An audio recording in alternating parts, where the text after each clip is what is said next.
The Viking Portable World Library, edited by Robert O. Ballou. The Buddhist, from Buddhist scriptures, from Buddaghosha's parables. The story of Kisagotami. Kisagotami became, in the family way, when the 10 months were completed, gave birth to a son. When the boy was able to walk by himself, he died. 10 months? Isn't that elephants?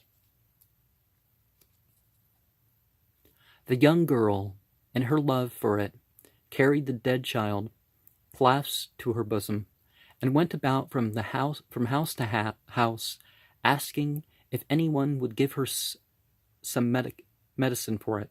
When the neighbors saw this, they said, "Is the young girl mad that she carries about on her breast the dead body of her son?" But a wise man, thinking to himself, "Alas, this Kisagotami does not understand the law of death. I must comfort her," said to her, "My good girl, I cannot myself give medicine for it, but know of a doctor who can attain to it." The young girl said, "If so, tell me who it is." The wise man continued, "Gautama can give medicine. You must go to him." Kisagotami went to Gautama, and doing homage to him, said, "Lord and master, do you know any medicine that will be good for my boy?" Gautama replied, "I know of some." She asked, "What medicine do you require?" He said, "I want a handful of mustard seed."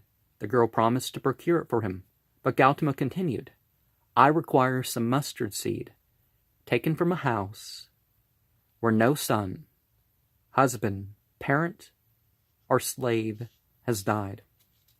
The girl said, "Very good," and went to ask of her son. Astride on her hip, the people said, "Here is some mustard seed, take it." Then she asked, "In my friend's house, has there died a son, a husband, a parent, or a slave?" They replied, "Lady, what is this that you say? The living are few, but the dead are many." Then she went to other houses. But one said, "I have lost a son." Another, "I have lost my parents." Another, "I have lost my slave."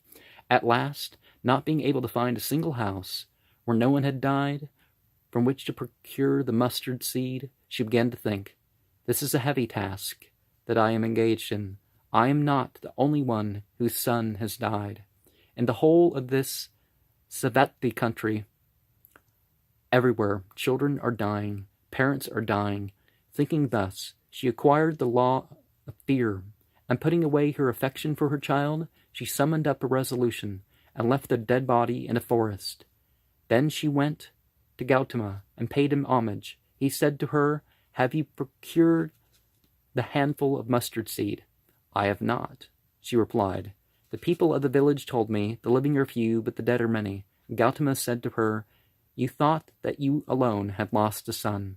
The law of death is that among all living creatures there is no permanence." When Gautama had finished preaching the law, Kisagotami was established in the reward of Sotapati, and all the assembly who heard the law were also established in the reward of Sotapati.